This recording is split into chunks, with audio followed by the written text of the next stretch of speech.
You really think hitting 100 push-ups every morning will turn you into Captain America? Newsflash, it won't.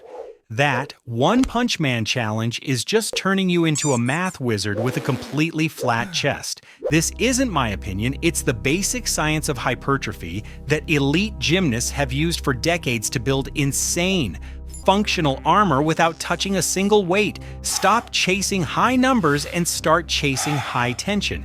Here is the cold, hard truth about why you're working harder but looking smaller. Let's get one thing straight. There is a massive canyon between endurance and strength, and most of you are falling right into it. The guy bragging about doing 100 push-ups in a row isn't strong, he's just efficient. Think about it. A marathon runner can run for hours, but they look like they'd lose a fight with a strong breeze. A gymnast trains with high intensity and low volume, and they look like they were carved out of stone. Which physique are you actually chasing? Here is the cold realization. Once you can easily do more than 20 or 30 reps, you have left the muscle building zone and entered the land of junk volume.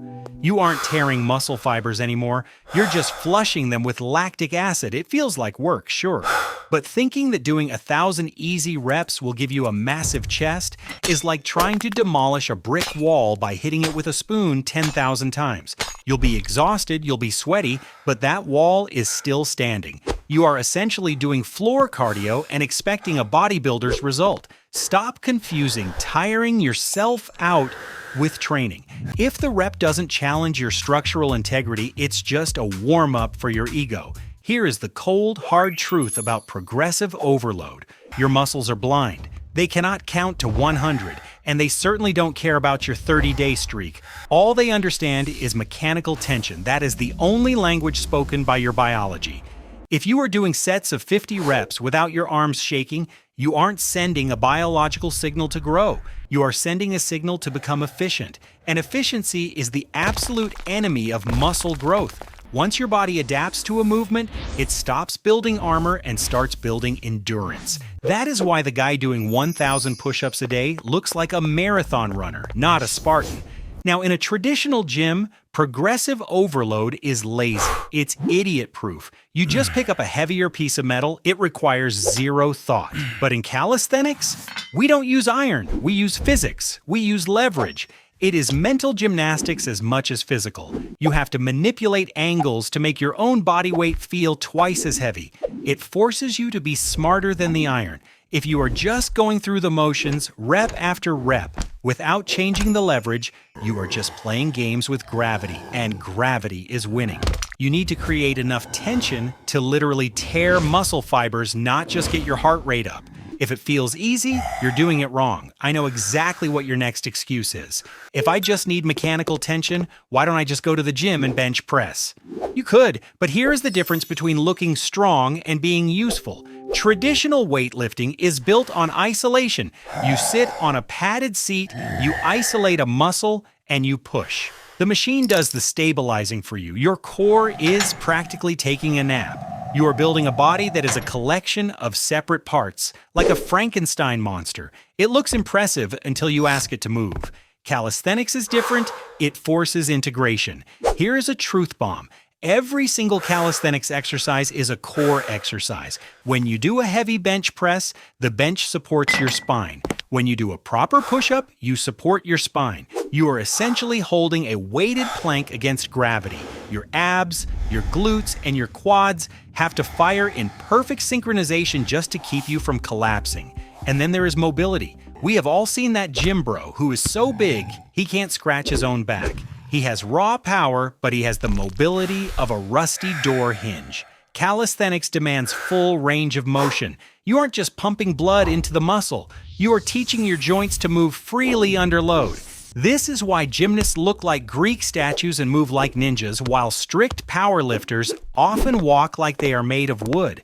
Do you want to build a body that just takes up space or one that actually functions? So how do we apply this? You don't need a rack of dumbbells, you just need to stop training like a rookie and start training like a physicist. Here are 3 ways to hack your body weight and make gravity feel twice as heavy. 1. Leverage. This is where calisthenics humiliates traditional lifting.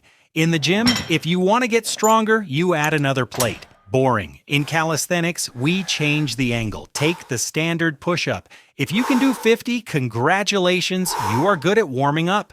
Now shift your hands wide and pour your weight to one side for an archer push-up, or lean your shoulders way past your wrists for a pseudo planche.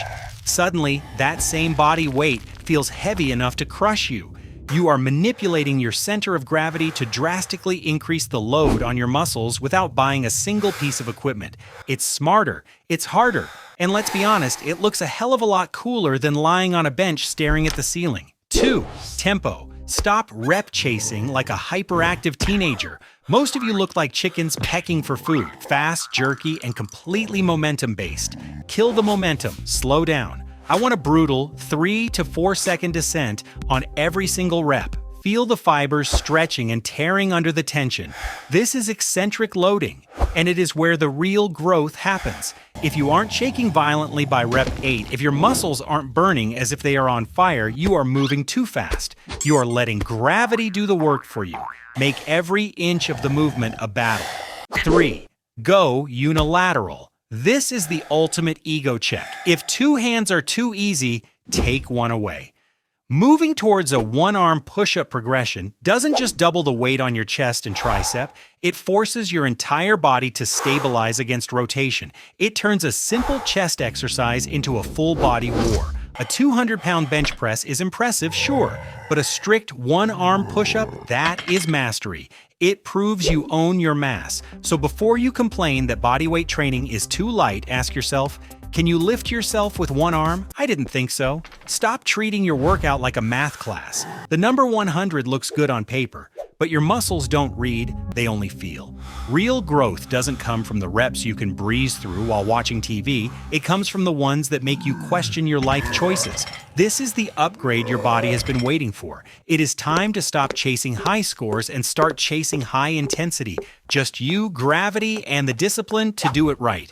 If you are ready to stop wasting time and want a step-by-step roadmap to go from zero to human weapon, grab the Calisthenics Playbook linked below. It is the blueprint you need to stop guessing and start growing. And finally, I want to see where you stand. Drop a comment below with your maximum push-up count.